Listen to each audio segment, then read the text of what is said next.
Imagine boarding an Amtrak train in California's Central Valley. You settle into your seat, anticipation building for the journey ahead. The train rumbles to life, leaving behind the familiar sights of the city. Suddenly, as you look out the window, a different scene unfolds. You catch a glimpse of a town that once thrived with vacationers and full-time residents for over a century. Sinking structures, abandoned marshlands, the cries of unseen birds. Could the next stop actually be Drawbridge, California? Little do you know, you've stumbled upon a forgotten chapter of California history. This is the story of Drawbridge, a town that thrived and vanished like a mirage, leaving behind only whispers and echoes. Formerly known as Saline City, this desolate landscape was once a bustling hub of activity. It's hard to believe looking at it now, but beneath the surface lies a rich history waiting to be unearthed. This is where our journey begins, uncovering the story of Drawbridge, a town lost to time. In its heyday, Drawbridge was a hive of activity. Located on the Sacramento-San Joaquin River Delta, it was a town born from the Delta's bounty. The year was 1920. The Roaring Twenties were in full swing. America was experiencing a period of unprecedented prosperity and change. And Drawbridge, with its unique charm and lively atmosphere, became a favorite destination for those seeking escape from the mundane. People flocked from nearby cities like Stockton and Sacramento, eager to partake in the town's legendary festivities. Special trains, dubbed Moonlight Specials, ran regularly from these cities, bringing revelers to Drawbridge's doorstep. The town came alive with laughter, music, and the clinking of glasses. Dance halls overflowed with couples swaying to the rhythm of jazz. The aroma of delicious food wafted from restaurants, enticing visitors with their culinary delights. At the heart of it all was the Drawbridge itself, a marvel of engineering that connected the town to the outside world. It was a symbol of Drawbridge's ingenuity and its connection to the Delta's intricate waterways. The town pulsated with life, a testament to the spirit of the Roaring Twenties. But this era of prosperity, like the tides that ebbed and flowed around it, was not meant to last. Life in Drawbridge was as vibrant as the delta waters that surrounded it. It was a melting pot of cultures, a place where people from all walks of life came together to celebrate life.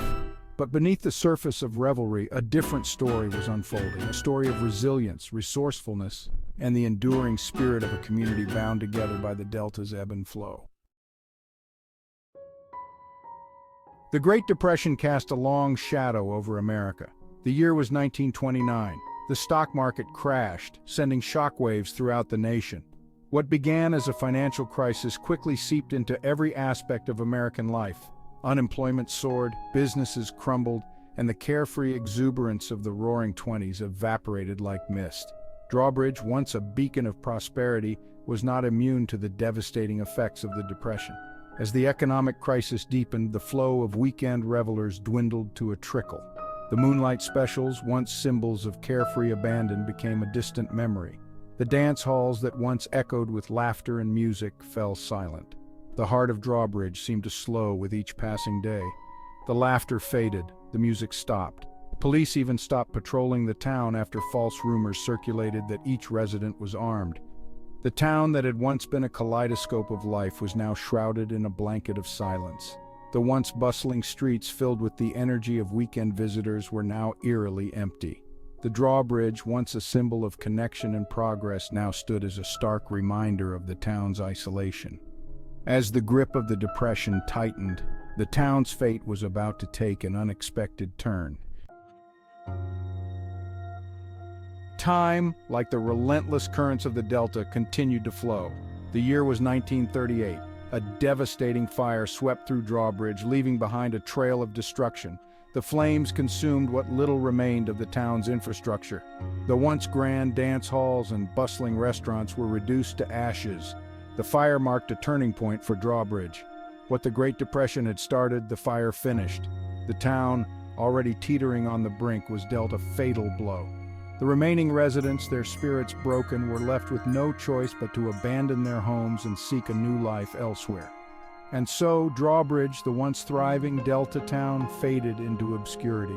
The Drawbridge, its namesake, stood for a while longer, a silent sentinel over the ghost town it once served. But nature, as it always does, began to reclaim its own. The wooden structures rotted and collapsed, the metal rusted and crumbled. Today, only fragments remain, scattered remnants of a forgotten past. Today, Drawbridge is part of the Don Edwards San Francisco Bay National Wildlife Refuge and is no longer open to the public. Deemed unsafe and illegal to visit, the town can be briefly viewed from the Altamont Commuter Express, Capitol Corridor, and Coast Starlight trains. Nonetheless, historians and amateur sleuths alike are drawn to the mystery of Drawbridge, eager to uncover its secrets and preserve its memory. Archaeological digs have unearthed remnants of Drawbridge's infrastructure, offering tangible evidence of its existence. Foundations of buildings, shards of pottery, and other artifacts paint a vivid picture of life in this once thriving Delta town.